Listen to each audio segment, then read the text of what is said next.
Hello friends, welcome back to Garden Obsessed. My name is Carla if you are new around here. Despite my attire, I have not been feeling very Christmassy so far this season, which is unusual for me. I'm usually done Christmas shopping, Christmas cards, signed, ready, sealed, ready to drop off at the post office December 1st. But this year, we have some family things going on. My dad's actually having surgery tomorrow. I think it's going to be fine, but it's just one of those things that you always worry about, right? So last night, finally, Jarrett was like, I can't handle your Grinchiness anymore. So he actually drug up some of our Christmas decorations, and we have garland and lights on our fireplace.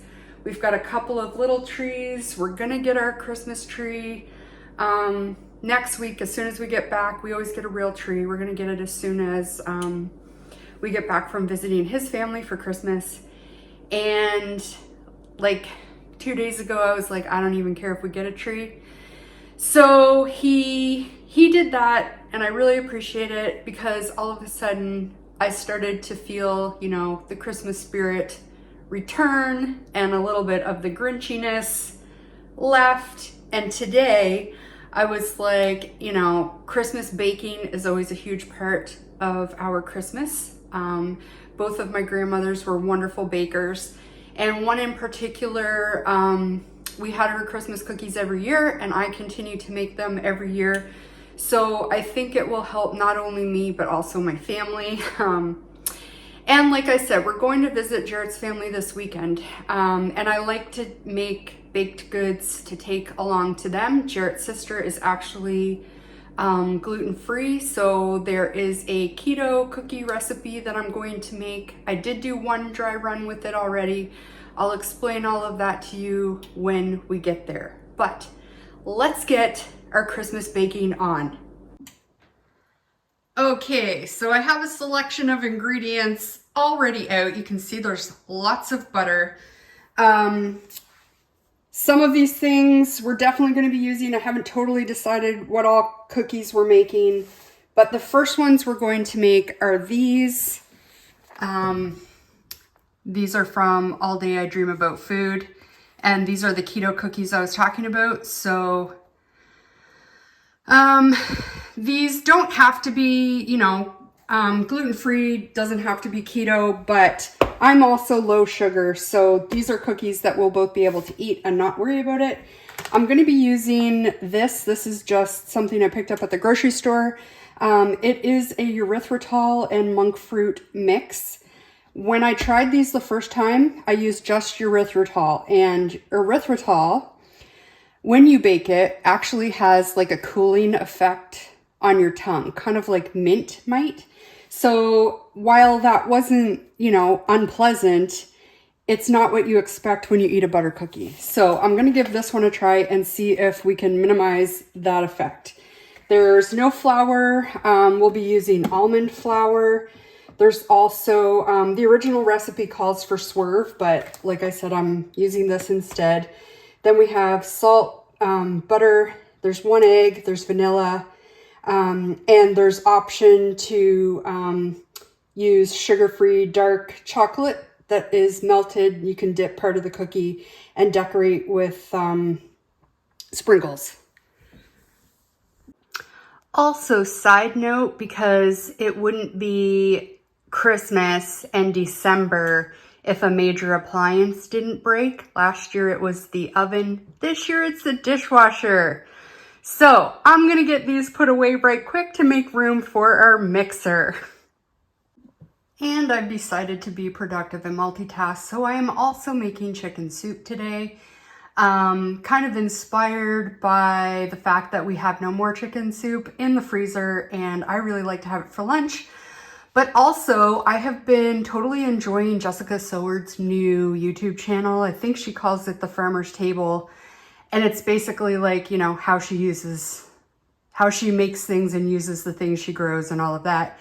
And she made chicken soup this week, and I was like, yes. And she pretty much does it the same way I do it, except I have never added paprika in my life to chicken soup, and I am so trying it this time. So yeah. All right, I've got my almond flour in there. I've got 3/4 of a cup of my sweetener here, which was almost this entire bag. Now I did get this 50% off, but the regular price is $15. So like F you food companies for people not wanting to, you know, eat sugar. To that, I'm also going to add a 1/4 teaspoon of salt, which FYI, these are like my favorite, one of my favorite kitchen things ever. I have a teaspoon one and a tablespoon one. I can't remember if they were Epicure or Pampered Chef, but I freaking love them. And we're just going to give this a light mix.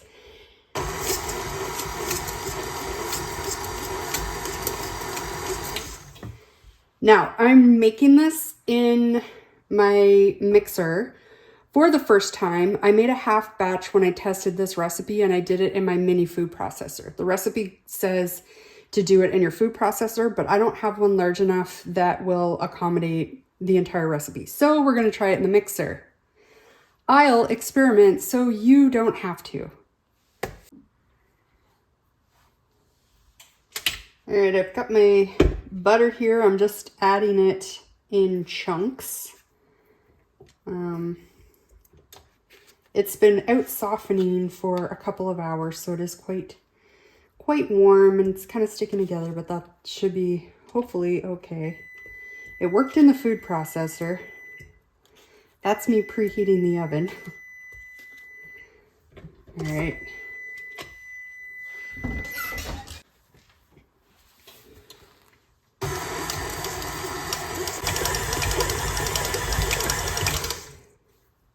Okay, so it's looking pretty good. It's looking pretty crumbly, which is what it looked like when I did it in the food processor.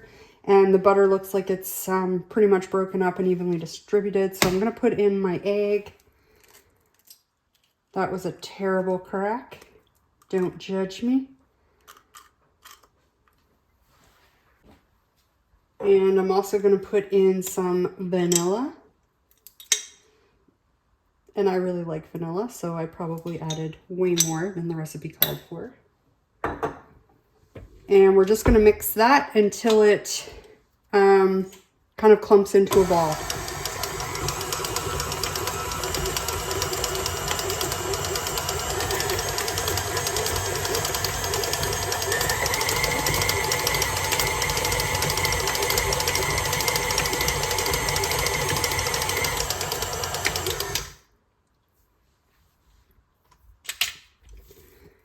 I think that's actually looking pretty good.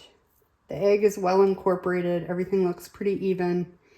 And now I'm just going to get a piping bag. Okay, so I've got a tray lined here with, I have this like Teflon sheet, but you can use parchment or whatever you have. You're also going to need like a large open star tip of some kind. Doesn't have to be this exact one, just something like this. And of course I have a pastry bag. I don't often use the couplers. I find them unnecessary. And I will show you a trick to know how big to cut the hole. So if I line up this piping tip with my bag here, if I cut right at the bottom here, where the bottom of the piping tip ends, this will be a good spot for this to actually fit. So I'll go ahead and cut that. And now I just really take my time to shove this in there quite firmly and get it quite stuck. But you can see that where the bag comes on the piping tip is, you know, it's not gonna slip through and it's nice and secure. Okay, now here's my tip for filling your pastry bag is to have a cup of some kind and fold the bag over, make a cuff, and tuck it down over your glass. That'll keep it nice and upright, so you can use both hands to actually fill your bag. So I'm just gonna make sure this is nice and mixed. Make sure there's nothing on the sides or on the bottom that didn't get mixed in. I don't think there is. It looks pretty good. And I'm just gonna start filling my bag.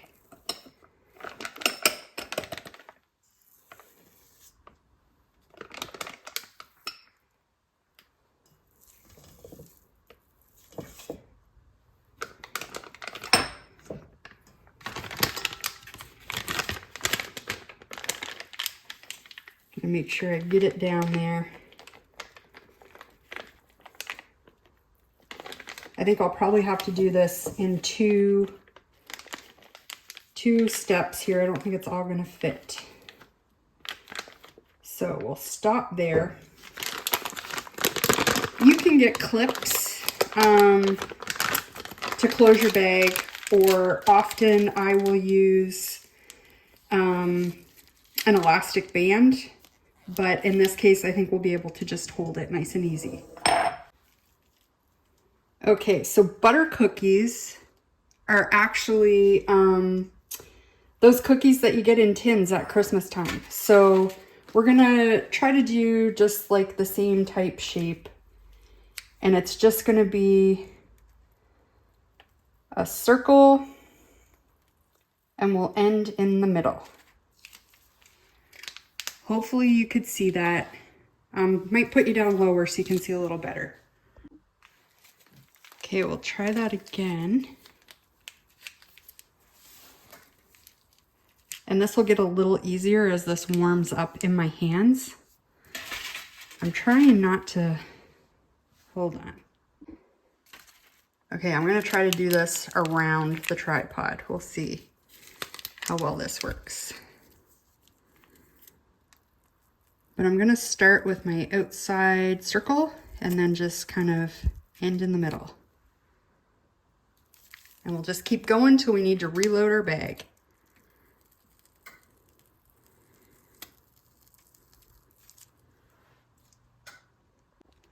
Okay, so we've got one tray ready to go, which was just about everything in my piping bag. So I'm gonna get that reloaded and another tray ready, and then we'll get them in the oven.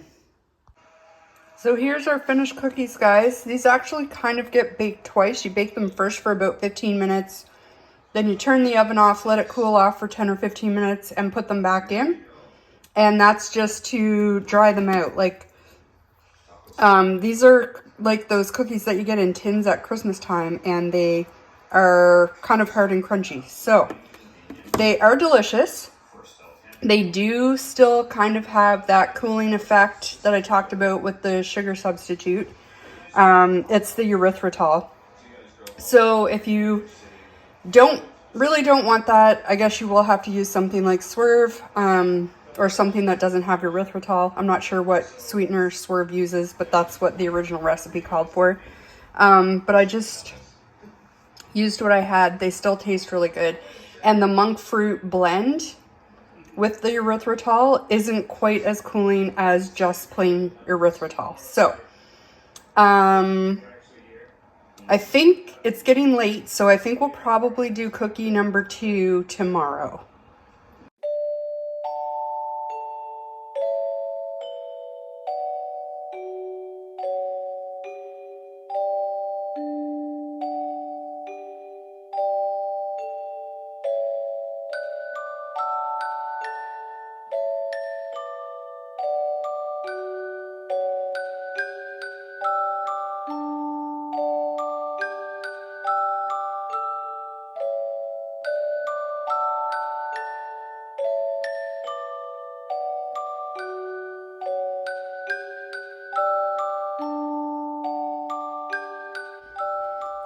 Hi guys, so it is the next day,